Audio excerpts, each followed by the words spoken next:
الحمدللہ میں نے نبی کے صدقے میں 16 منسٹریاں کی ہیں اور 55 سال سے میں اذانوں کے وقت آپ کو یہ بات کہنا چاہتا ہوں کہ آج میں ڈپریس ہوں، اور میں سمجھتا ہوں کہ ایک بین الاقوامی اور ایک موجودہ حکمرانوں کی سازش ہے کہ عمران خان کو نااہل قرار دیا جائے۔ یہ الیکشن سے بھاگیں، ملک نااہل کرنے جا رہے ہیں عمران خان کو نااہل کرنے کے لیے۔ آج پاکستان کی معیشت کا بھٹا بٹھا دیا، اور ایک ایسے منشی نے جو اتفاق فاؤنڈری کا منشی تھا اور جو کہتا تھا کہ میں آسمان سے کلابیں اتار لوں گا، آسمان سے تارے توڑ لاؤں گا، آج اس نے غریب کا گلا دبا دیا ہے۔ اور ہر وہ آدمی جس کے اندر ضمیر زندہ ہے، جس کے اندر خدا کی لگن ہے، دین یا اسلام کی لگن ہے،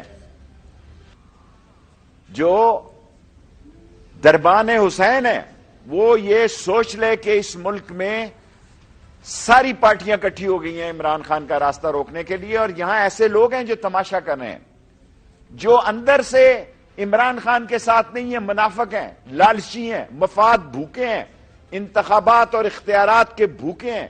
وہ ایسی فضا بنا رہے ہیں کہ خدا نخواستہ ملک، روس میں کسی نے جلوس نہیں نکالا جی، روس میں کسی نے پتھر نہیں چلایا، کوئی تاشقند، ازبکستان، قزقستان کسی نے نہیں چلایا، معیشت بیٹھ گئی۔ اور ہے میری قوم، پاکستان کی زندگی اور موت کا سوال ہے، اور یہ سیاست جو لوگ چور کر رہے ہیں، جنہوں نے بھاگ جانا ہے، جن کے ساتھ قوم نہیں ہے، جن کے ساتھ لوگ نہیں ہیں، یہ وہ لوگ ہیں جنہوں نے قوم کی بیٹیوں اور ماؤں کو گندی زبان میں پکارا ہے، جنہوں نے، یہ اب عمران خان کا مسئلہ نہیں ہے، کل عمران خان اقتدار میں ہو، بے شک میں یا کوئی بھی اس کو چھوڑ دیں، لیکن آج جو عمران خان کو چھوڑے گا وہ غدار ہوگا، بے ایمان ہوگا، سیاسی منافق ہوگا، اور وہ اس ملک کی استحکام کا دشمن ہوگا، کیونکہ یہ لوگ عمران خان کے ساتھ الیکشن نہیں لڑ سکتے، یہ عمران خان کو نااہل کرنے جا رہے ہیں، اور یہ خدا نخواستہ ملک کو نہ نااہل کر دیں۔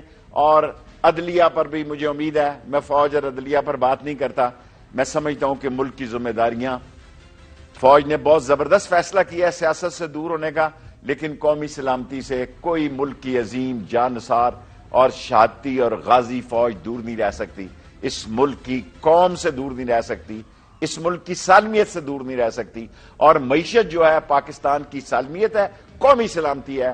اور اس لیے میں 30 جنوری تو ویسے ہی کہہ رہا تھا تاکہ میرا بھرم رہ جائے، مجھے تو 30 دسمبر سے پہلے اہم فیصلے ہوتے نظر آتے ہیں۔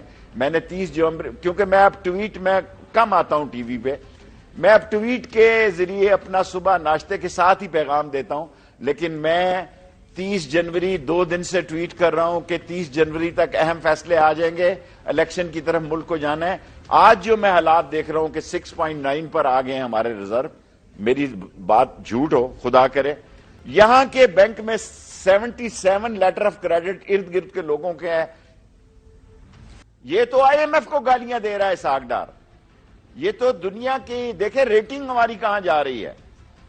یہ کہہ رہے ہیں باہر سے ترسیلات کم ہو گئی ہیں، میں آپ کو اپنی پنڈی سے یہ بات کہنا چاہتا ہوں، لال حویلی سے، کہ پاکستان میں جو صاحب ثروت لوگ ہیں اپنی دولت باہر شفٹ کریں، حوالے کا ریٹ بہت زیادہ ہے اس وقت، لوگ اپنی دولت باہر شفٹ کر رہے ہیں، مایوسی ہے، بدحواسی ہے، سنگین ترین حالات ہیں۔ آج میری بات کو نہ سنا جا رہا ہو، اس لیے میں ٹویٹ پہ چلا گیا کہ گھنٹہ ایک 2 گھنٹے لوگ سن نہیں رہے، لوگوں کے مسائل ایسے ہیں، لوگ شارٹ سویٹ اور سمارٹ ہو گئے ہیں، ٹرپل ایس میں خود ہوں، سو میں آپ کے پروگرام میں نہایت مایوسی کا اظہار کر رہا ہوں۔ گورنمنٹ ٹھس ہے، کھیل ختم ہے، پیسہ ہضم ہے، یہ ملک کو ڈبونے جا رہے ہیں، بھاگنے جا رہے ہیں۔ نواز شریف کو بلا لیں، لے آئیں، دیکھیں وہ کیا کر سکتا ہے، انہوں نے ذلیل و رسوا ہونا ہے، اور نادانی اور ناکامی اور ناشادی ان کا مقدر ہے۔ دیکھیں یہ پارٹیاں الیکشن نہیں لڑ سکتی، 13 پارٹیاں اور ان کے ہمنوا قوال جو ہے وہ الیکشن لڑنے کی پوزیشن میں نہیں ہے۔ یہ کسی صورت میں بھی عمران خان کو کے مقابلے کے اہل نہیں ہے۔ یہ ایک ایسی سازشیں ہو رہی ہیں، یہ عالمی طاقتوں کی سوچ ہے کہ یہ ایک اٹامک پاور ہے، اس کو معاشی طور پر اس کے گھٹنے ٹکا دیے جائیں، اور آج جو حالات بن رہے ہیں ان 13 پارٹیوں میں 3 پارٹیوں کا بھی برا حال ہے. نون لیگ کا تو سیاسی قبرستان نکل گیا. یہ وہ منہ کالا کرانے چاہ رہے ہیں. اللہ کو پتا ہے میری زندگی کتنے دن ہے, میں زندہ رہوں یا مر جاؤں, قوم دیکھے گی کہ ان لوگوں کے جو سازش کر رہے ہیں اس ملک میں, اس ملک کی استحکام کے خلاف, اس ملک کی معیشت کے خلاف, اس ملک کے غریب عوام کے خلاف جو سازش کر رہے ہیں, ان کا منہ کالا ہوگا. اور بالآخر ساری ترمیمیں یہ کرا رہے ہیں یہ جیلوں میں. جو آدمی اس وقت اوور سمارٹ بنتا ہے, کلیور بنتا ہے, چالاک بنتا ہے, وہ گوبر پہ گرے گا. سیانہ کوا گوں کھاتا ہے. جو شخص اس وقت چالاکی سے اپنے آپ کو عوام میں بھی زندہ رہنا چاہتا ہے, عمران خان کے ساتھ بھی زندہ رہنا چاہتا ہے, اور عوام میں اور سیاست میں دھوکہ بازی بھی کرنا چاہتا ہے, فریب اور ریاکاری بھی کرنا چاہتا ہے, چوئی صاحب ذلیل و رسوا ہو جائے گا. اور اسی مہینے میں ہو جائے گا. جنوری 31 میں ویسے ہی کہہ رہا ہوں احتیاطاً, یہ باتیں چھپ نہیں سکتی. ملک میں لوگ حادثوں کی پیداوار ہو جاتے ہیں. اس ملک میں اس وقت ایک بہت بڑی 70-80% عوامی رائے عامہ جو ہے پاگل ہو گئے, سائیکو کیس ہو گئے. ان کی عقل جواب دے گئی ہے. یہ جو سوچ کر آئے تھے وہ ان کے گلے پڑ گیا. دیکھیں اس کو کہتے ہیں جسے اللہ رکھے اسے کون چکھے. گولی چلا کے انہوں نے دیکھ لی, گیم چینج کر کے انہوں نے دیکھ لی, 70 وزراء انہوں نے رکھ کے دے لیے, بہت بڑا دنیا کا اکانومسٹ انہوں نے بلا لیا, محبوب الحق کا بھی, وہ ڈاکٹر محبوب الحق کا بھی استاد ہے, کھے میں ڈال دیا. سیاست تو بات کی بات ہے, عمران خان کو نااہل کرنا یا اکانومی کو تباہ کرنا, یہ تو ملک کو نااہل کرنے لگے. کیسے بچ جائیں گے یہ, کیسے بھاگیں گے اس ملک سے؟ ملک مر جائیں, لٹ جائیں, لیکن جب وطن ہے تو یہ فوج بھی اس وطن کی ہے, وطن بھی فوج کا ہے. میں اس پوزیشن میں نہیں ہوں خود کہ میں ان حالات کو دیکھ کر میرا خود دل کرتا ہے کہ میں لال حویلی سے چھلانگ مار دوں. لوگوں کے حالات اتنے برے خراب ہیں, لوگ زندہ ہیں, مردہ ہیں, چل رہے ہیں, بے بس ہیں. یہ کیا حالات ہیں جی, کسی کو اس کی فکر نہیں. کیا کوئی جتنا مرضی کوئی فیصلہ کر لے, اس پاکستان کی سلامتی کے ساتھ بیوروکریسی کمیٹڈ ہے, عوام کمیٹڈ ہے, سیاستدان کمیٹڈ ہے, پاک عظیم فوج کمیٹڈ ہے. کیونکہ ملک ہے تو ہم ہیں. اگر ملک ہی بیٹھ رہا ہے تو ہم نے یہاں کھے اور سوا کرنا ہے. ہمیں لوگ جوتے ماریں گے, ہمیں لوگ ہمارا منہ کالا کریں گے, ہمیں بھاگنے بھی نہیں دیں گے یہاں سے. یہ ایئرپورٹ بھی بند ہو جائیں گے, یہ بھاگ بھی نہیں سکیں گے کیونکہ حالات اتنے خراب ہیں. جب میں لوگوں کو بات کرتا ہوں تو لوگ سمجھتے ہیں میں ڈرا ہوا. میں تو دیانتداری سے سمجھتا ہوں کہ لوگ ہمت ہار رہے ہیں. اس وقت عمران خان کی ضرورت ہے کہ لوگوں کا حوصلہ بڑھائے. یہ نہ ہو کہ ایسا وقت آ جائے کہ عمران خان بھی ان مسائل کو حل نہ کر سکے. میری چودھری ظہور اللہ سے, خواجہ صفدر مرحوم سے, ان لوگوں سے بڑا تعلق تھا اور ہم وہی ہماری سیاست تھی. اب میرا رشتہ ان سے اتنا احساس ہے, میں زیادہ بات نہیں کرنا چاہتا, لیکن مجھے امید ہے کہ جو وہ کہتے ہیں کہ جس وقت عمران خان کہے گا ہم یہ اسمبلی توڑ دیں گے, اس وعدے کا پاس رکھیں گے. اور مجھے یقین ہے اور ہمیں شک و شبہ ان پر نہیں کرنا چاہیے, اور وہ وقت بھی دور نہیں ہونا چاہیے زیادہ. کیونکہ ملک تو میرا مطلب ہے جن حالات میں گزر رہا ہے کہ 37 نوکریاں نکلی ہیں جی یہاں کلاس 4 کی, 1400 لوگوں نے اپلائی کیا, جس میں بی ایس سی اور ایم ایس سی نوجوان ہیں. بتاؤ میں لال حویلی میں بیٹھ کے کیا کروں, کہ میں لال حویلی میں بیٹھ کر کیا کروں کہ ایم ایس سی اور بی ایس سی لڑکے جو ہیں, جو مجھ سے بھی زیادہ تعلیم یافتہ ہے, وہ بیلداروں کی نوکریوں کے لیے کہہ رہے ہیں ہماری عمر کراس کر رہی ہے, ہمارے گھر میں فاقہ ہے ہمارے. میں 8-9 مہینے سے بالکل لا تعلق. میں اس سے پہلے کے حالات جو ہیں خان صاحب اور ان کے درمیان تھے, میں اس میں نہیں بیٹھتا تھا. سائفر کی 2 ملاقاتوں میں انٹیریئر منسٹر تھا, میں اس میں بیٹھا. مجھے یہ محسوس ہو رہا تھا کہ حالات خراب ہیں.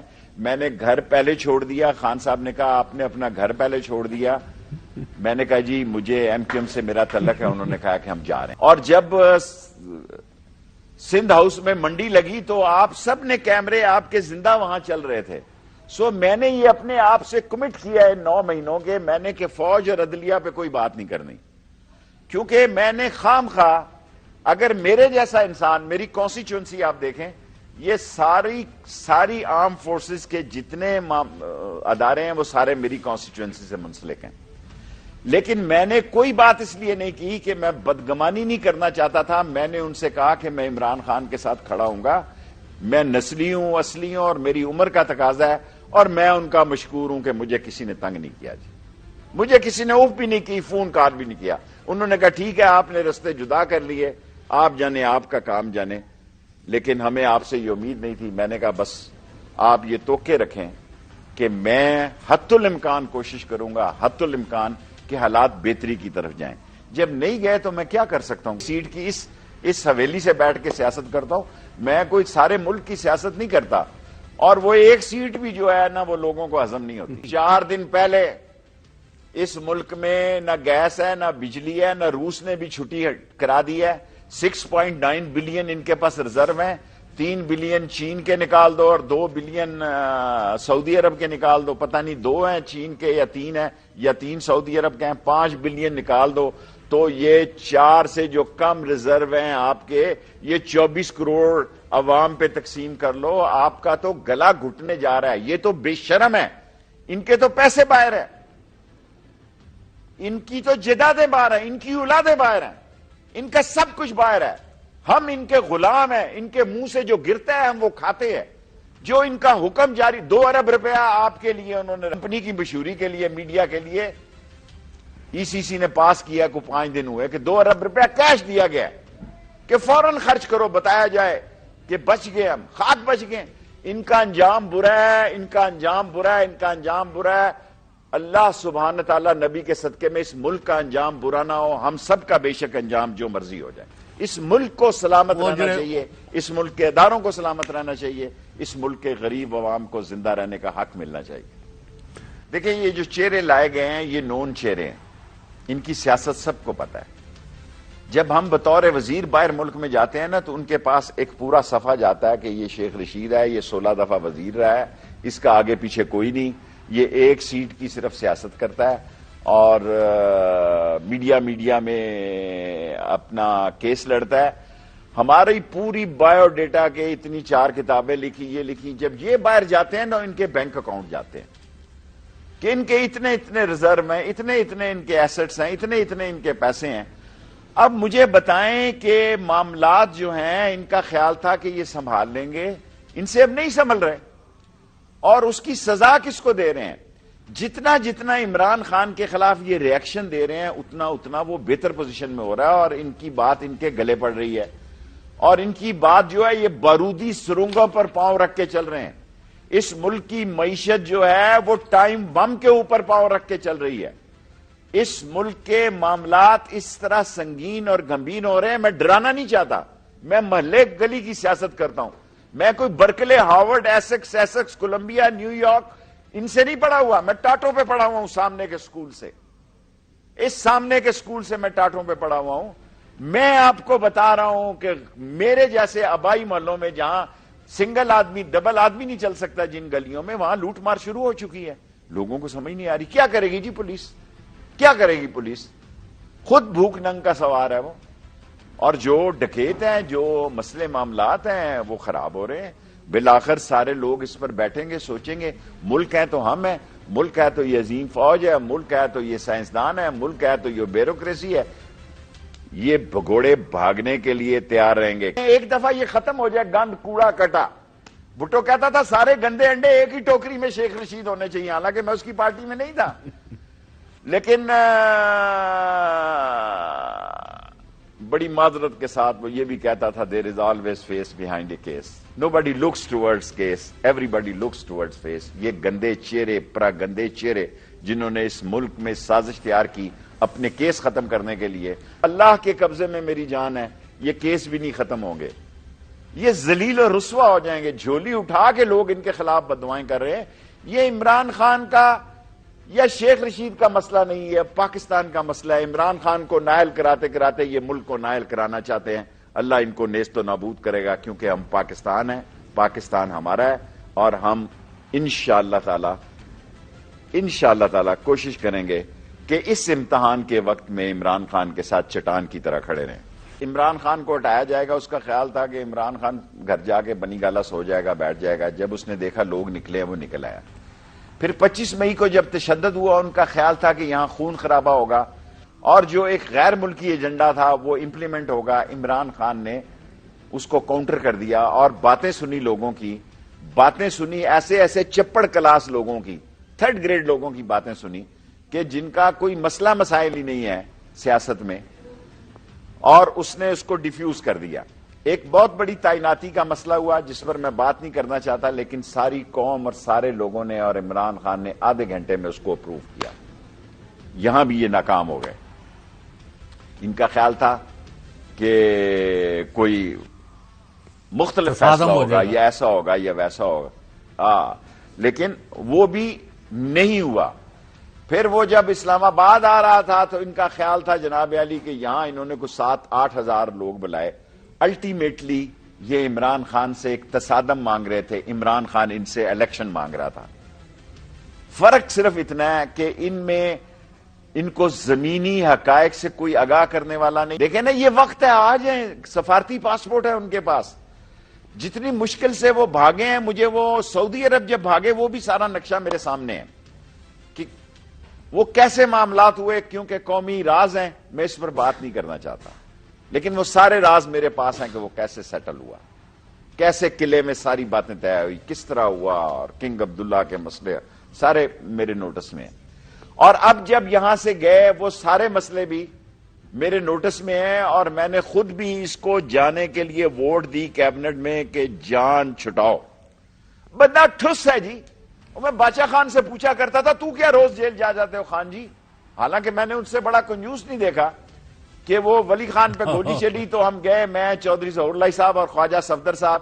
اس نے چھوٹا سا بسکٹ کا ڈبہ نکالا، 4 بسکٹ تھے، ایک بسکٹ رکھا اور چوتھا پھر اندر رکھ لیا انہوں نے۔ اور وہ شورش کشمیری کے گھر چودھری ظہور اللہ نے کہا اس کو لے جاؤ۔ 2 مہینے سے اس نے شور ڈالا ہوا تھا کہ کابل سے گفٹ آ رہا ہے، گفٹ آ رہا ہے، اور بچے سمجھ رہے تھے پتہ نہیں ادھر سے کیا آ رہا ہے۔ اور اس نے ادھر سے چادر کھولی اور سوکھے شتوت انہوں نے ٹرے منگائی۔ میں نے کہا یہ ٹرے میں کیا نکال رہا ہے؟ وہ کہتا یہ میں کابل سے لے کے آیا ہے، آپ بچوں کے لیے ادھر سے لایا ہے۔ میں ان لوگوں کی سیاست کے بعد ان چوروں، لٹیروں اور ڈاکوؤں کی سیاست جب دیکھتا ہوں کہ وہ جو باچا خان شوق سے جیل جاتا تھا، بزنجو کی شاید بھی یہ یاد ہو، بگٹی نے بھی کبھی ایسا نہیں کیا۔ یہ ڈرپوک، بزدل، ناہل، نکٹو، کرپٹ، ڈسانسٹ، چور، ایکسٹرا ویگن، نان سنس، اور اس ملک کے اور لوٹ کے لے جانے والے۔ آج میرا موڈ ٹھیک نہیں ہے، اور آج میں یہ سمجھتا ہوں کہ ہمیں صرف اس ملک کی اور غریب کی بات کرنی چاہیے۔ یہ تو قبضہ گروپ ہیں، ان کو چھڑانے کے لیے کوئی نئی اسٹریٹجی بنانی چاہیے۔ یہ ہر ایک کو خرید سکتے ہیں، ہر ایک کو دباؤ ڈال سکتے ہیں۔ ان کا لیٹسٹ ایجنڈا یہ ہے کہ عمران خان کو نااہل کراؤ اور اس ملک پہ قبضہ جاری رکھو۔ بے شک ایمرجنسی لگا لیں، بے شک کوئی قانون بنا لیں، تباہی اور بربادی کے یہ ذمہ دار ٹھہرائے جائیں گے اور ذلیل و رسوا ہوں گے۔ یہ میں لال حویلی سے ساری قوم کو پیغام دے رہا ہوں کہ یہ چوروں کا ٹولہ، یہ تیرا اور اس کے ہمنوا لوگ، یہ ذلیل و رسوا ہوں گے۔ 77 کی بجائے پوری کی پوری کیبنٹ بنا لیں، ان کی عوام میں کوئی رسائی نہیں۔ اور اس ملک کو بچانا ہے، ہم سب نے، بچائیں گے۔ ادارے بھی ہمارے ہیں، ملک بھی ہمارا ہے۔ بے شک وہ بہت اچھی بات ہے سیاست میں حصہ نہ لیں، لیکن ملک بچانے کے لیے ہم سب نے ایک ہونا ہے۔ بھاگیں گے نہیں، 2-3 دن کے لیے عمرہ پہ جائیں گے، اللہ سے بھاگنے کے لیے حالات ایسے ہیں۔ یہ بھگوڑے ہیں، یہ جو مرضی کر لیں، ان کی عاقبت یہ سارے گندے انڈے کٹھے ہو رہے ہیں، ان پہ ٹوکرا رکھا جائے گا۔ یہ چوزوں سمیت بھی انڈے کٹھے ہو سکتے ہیں۔ حالات ان کے بس کے نہیں ہیں۔ 8-9 مہینے انہوں نے دیکھ لیا ہے، ساری چونچیں لڑا لی ہیں۔ نواز شریف ایک آخری مورا رہ گیا، اس کو بھی بلا لیں۔ اگر اس میں عقل اور اس میں معاملات فہمی، اور یقیناً وہ بزدل لوگ ہیں، یہ کوئی بہادر لوگ نہیں ہیں، کوئی عطا اللہ شاہ بخاری جیسے یا اور باچا خان جیسے یا بزنجو جیسے، یہ بزدل بھگوڑے لوگ ہیں، جیلوں سے بھاگنے والے۔ آپ دیکھیں نا، اس صوفے کے نیچے سے کلاشنکوف نکلی اور ہم 7 سال قید ہو گئے جی۔ ہمارا کوئی والی وارث نہیں تھا، کیونکہ ہمارے والدین کو کوئی جانتا نہیں تھا، ہمارے باپ کا کوئی نام نہیں تھا۔ اس کلاشنکوف کو قرآن جھوٹے اٹھا کے ہمیں 7 سال قید دی دی اور 5 سال قید کا کاٹ کے آئے، ختم نبوت میں سال قید کاٹ کے آئے۔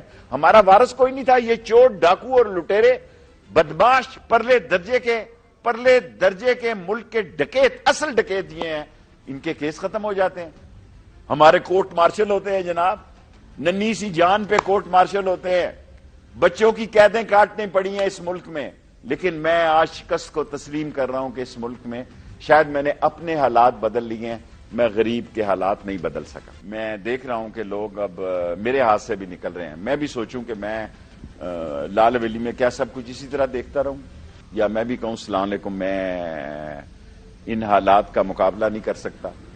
قوم عمران خان کے ساتھ کھڑی ہے، ہر حال میں اسے کھڑے رہنا چاہیے، اور جو آدمی کھڑا ہے منافقت کے ساتھ لوگوں کو دکھانے کے لیے کہے کہ میں ساتھ ہوں اور امتحان کا وقت آئے تو وہ ہیلے بہانے ڈھونڈے اور سائیڈ مارے، ایسی سیاست پہ 101 مرتبہ لعنت۔ دیکھیں یہ سارے لوگ بیسیکلی تو سیاستدان نہیں تھے۔ آصف زرداری صاحب ایک شادی کی بنیاد پر سیاستدان بنے، فضل الرحمان صاحب، مفتی محمود صاحب اللہ ان کے درجات بلند کرے، ان کے بیٹے تھے، پڑھے حقانیہ سے ہی، اور جیسے ہونہار بچے تھے یہ مدرسہ حقانیہ والے آپ کو بتا سکتے ہیں۔ نواز شریف صاحب ڈارچسٹر ہوٹل میں گاڑی کا رنگ سلیکٹ کر رہے تھے جب جنرل جیلانی کا فون آیا، اور انہوں نے کہا کہ جناب علی ہم نے آپ کو ایکسائز اینڈ ٹیکسیشن کی منسٹری دینی ہے، تو پھر بڑے میاں صاحب اللہ ان کے درجات بلند کرے اور نواز شریف یہ ایئر مارشل اصغر خان کے پاس گئے، انہوں نے کہا جی کہ ہمیں یہ نوکری مل رہی ہے ایکسائز اینڈ ٹیکسیشن کی، پھر لگانے سے ملتا ہے۔ یہ کاروباری لوگ ہیں، سیاستدان جو ہے اس ملک کی بڑا سانے ہے کہ جب کاروباری لوگ سیاستدان ہوتے ہیں۔ آصف زرداری کیا ہے؟ کاروباری آدمی ہے، لگانے سے ملتا ہے۔ نواز شریف کیا ہے؟ کاروباری آدمی ہے، لگاؤ تو ملے گا۔ پھر انہوں نے سارے ملک کو پٹواری سے لے کے تحصیلدار سے لے کے اے ایس آئی سے لے کے پلاٹوں سے لے کے ساری دنیا میں اپنا ہمارا کیا مسئلہ ہے؟ ہمارا سب سے مضبوط رشتہ مفاد کا ہوتا ہے۔ غریب کی اس کمزوری کو سیاستدان بہت اچھی طرح سمجھتا ہے۔ کیا ہو رہا ہے سندھ میں؟ دادو میں کل آپ آصف زرداری کو سیاستدان کہہ رہے ہیں، میں نے ٹی وی پہ کل سنا 34 آدمی ایک مہینے میں، ہیلتھ منسٹر کہہ رہا ہے ایک مہینے میں نہیں مرے، وہ ڈائریکٹر ہیلتھ، یہ 2 ماہ یا 3 ماہ میں مرے ہیں۔ کوئی ہے ان لاشوں کا وارثی؟ بھوت تو رہی کوئی نہیں، چڑیلیں رہ گئی ہیں، چڑیلوں کو دھنی دینی پڑتی ہے۔ یہ لال حویلی میں چڑیلیں تھی، بھوت نہیں تھے۔ جب یہ جنوں کی حویلی کہلاتی تھی، بس دعا کریں اللہ امتحان میں نہ ڈالے، جب امتحان میں ڈالے تو اللہ ہمت دے کہ بندہ عزت آبرو سے مقابلے میں جائے گا، نہیں سالہ بچ کے نہیں جائے گا، آئے گا اور تلا جائے گا۔ یہ سب سارے گندے انڈے ڈھیری اور ٹوکری میں کٹھے ہوں گے۔